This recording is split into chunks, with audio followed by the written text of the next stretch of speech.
Mafia Atiq अपराध के बल पर न सिर्फ उसने रियल एस्टेट से लेकर कई कारोबार में हाथ डाला बल्कि दहशत पैदा करके माननीय भी बन गया।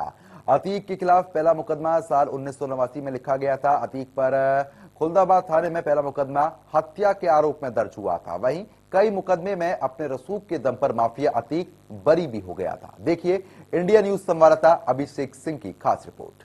आतंक का दूसरा नाम बन चुके अतीक अहमद पर 101 मुकदमे दर्ज होने से पहले उसकी क्या कहानी थी, हम आपको बताएंगे। हम इस वक्त इसी खुलदाबाद थाने के ठीक बाहर मौजूद हैं, जहां उस वक्त अतीक के ऊपर पहला मुकदमा 1969 में हत्या का दर्ज कराया गया, जिसका क्राइम संख्या 401 है।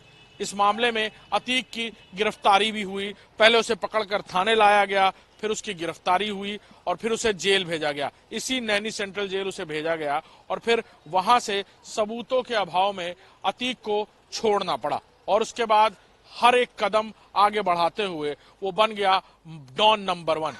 अतीक अहमद उस वक्त इलाहाबाद पर न सिर्फ राज करता था, बल्कि उसके कहने पर न सिर्फ जमीन मकान खाली कराए जाते थे, बल्कि मिनटों में घंटों में लोगों की जिंदगी बदल देता था।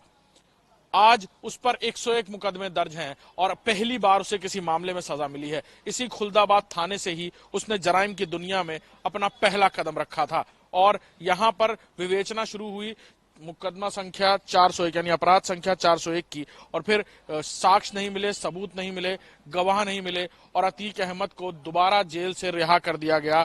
बेल मिल गई अतीक अहमद को और विवेचना आज तक जारी है। 101 मुकदमों में 50 मुकदमे हैं ऐसे जिनकी अभी तक ट्रायल चल रहा है। मुकदमों में 5 वो मुकदमे हैं जिसमें अभी तक इन्वेस्टिगेशन जारी है, जिसमें उमेश पाल हत्याकांड भी शामिल है।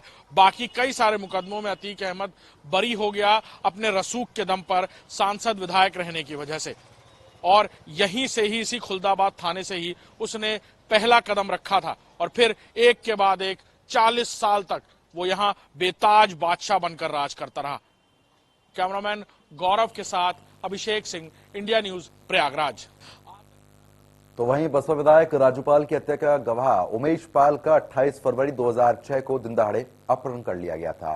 फांसी इमली सुलेम सराय के पास से उमेश पाल का अपहरण किया गया था, जिसका जायजा इंडिया न्यूज संवाददाता अभिषेक सिंह ने लिया है। खास रिपोर्ट आप देखें। वही फांसी इमली का पेड़ है जहां पर कभी अंग्रेजों के जमाने में लोगों को सजा के तौर पर यहीं पर लटकाकर फांसी दी जाती थी और इसी जगह से ही उमेश पाल का अपहरण किया गया था। आपको बता दें कि अतीक अहमद परेशान था।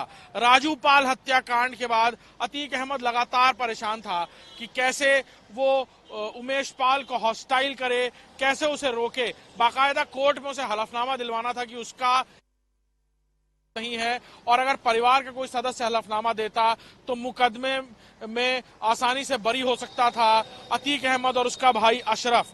लिहाजा प्लानिंग की गई कि उमेश पाल को अगवा किया जाएगा। यही वो जगह है जहां उमेश पाल पैदल टहल रहा था और यहीं से ही 2 गाड़ियों में, 2 रेंज रोवर गाड़ियां, एक लैंड क्रूजर, पीछे रेंज रोवर, पीछे की गाड़ी में अतीक अहमद मौजूद था खुद और आगे की गाड़ी में दिनेश पासी मौजूद था, जिसने उतरकर गुंडे बदमाशों के साथ, बाकायदा जो लोग साथ में थे, बदमाश साथ में थे, वो असलहे लिए हुए थे, राइफल लिए हुए थे और जबरदस्ती धकेल कर उन्होंने इसी रोड से ही टहलते हुए उमेश पाल जा रहा था और इसी रोड से ही उसे किडनैप कर लिया गया। पार्क से बाहर निकला था वो, यही वो जगह है जहां से वो बाहर निकला था और उसे किडनैप कर लिया गया और फिर यहां से तकरीबन 1 किलोमीटर दूर अतीक अहमद का वो ऑफिस है जहां उसे ले जाया गया और फिर पूरी रात लाठी डंडों से उसकी पिटाई की गई और सुबह वैसे ही उसे कोर्ट ले जाया गया, डराकर धमकाकर अधमरी सिचुएशन में। और फिर जब वो वहां पहुंचा तो उसने हलफनामा दे दिया घबराहट में और फिर बाद में उसने इसी बात की शिकायत धूमनगंज थाने में की 2007 में। तब अतीक अहमद यहां से सांसद था, उसके ऊपर, उसके भाई अशरफ के ऊपर और बाकी लोगों के खिलाफ, दिनेश पासी भी उसमें नामजद है, उस पर मुकदमा दर्ज हुआ। यहीं से ही एक के बाद एक अतीक अहमद ने क्राइम की दुनिया में न सिर्फ कदम रखना शुरू किया, बल्कि गवाहों को हॉस्टाइल करने की एक नई परंपरा शुरू करी उसने प्रयागराज में। कैमरामैन गौरव के साथ अभिषेक सिंह, इंडिया न्यूज, प्रयागराज।